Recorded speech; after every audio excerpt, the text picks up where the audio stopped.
Tell us about primordial yoga. It's very similar to Kundalini. Anything that you don't know about space, everything is like transposed onto the body. So the type of yoga that I do, like the purpose of it is expansion of consciousness, and not necessarily like, you're not going to go to the hood and be like, hey, let's expand our consciousness.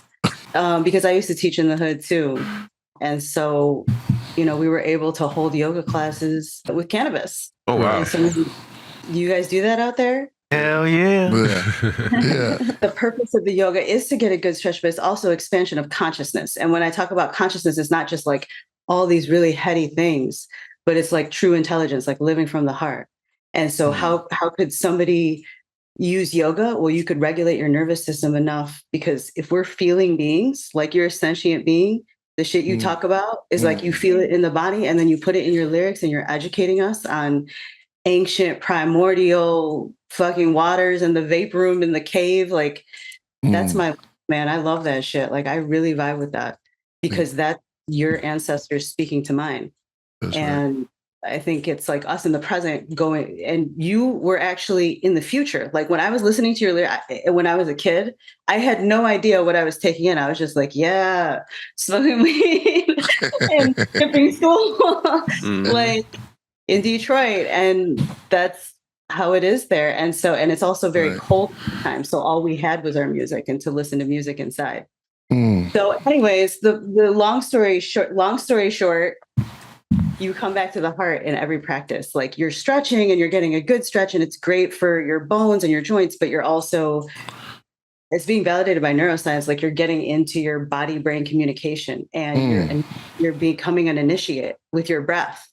Once you know that your breath is the colostrum produced by our brain, like just by breathing, just by taking one conscious breath, your whole frequency switches. And you don't go to the bar.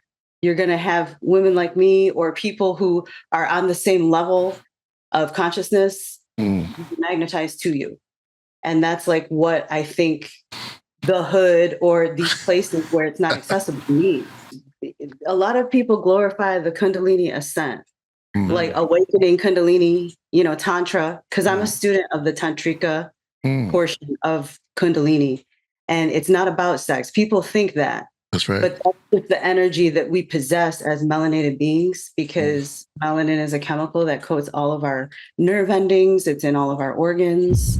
So why is it, so much of a taboo if there's a connection somewhere?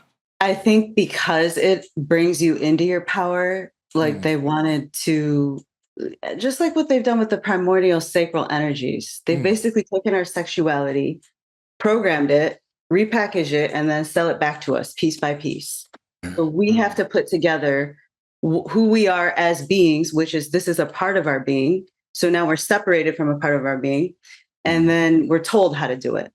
And so yoga can be programmed from that, like your Shilajit combined with just going like this, like 16 times in a row. Stop. And drinking water. Yeah. You can shift your whole frequency. And that's really what it is. Like the higher you shift on a physiological level, the fluids that move through your body, the higher you shift in your frequencies. But when the fluids are moving through your body, all of the blocks are going to come up. It's like energy that, like that yin and the yang that you were talking about, just like it's running like a river. And when things happen to us, there's big boulders that fall in the river. There's like branches and all kinds of rocks that fall into the river. And so the yoga just like unclogs that river. And so your energy can just flow. So primordial is to the beat. It's like driven by the beat, and we clear the chakras from the root up. And so a lot of people glorify this like Kundalini awakening. What I was getting at was like the descent coming back down. All of the organs are nourished, just like how Santa Claus goes up the chimney. I think in one of your podcasts, they were talking about that.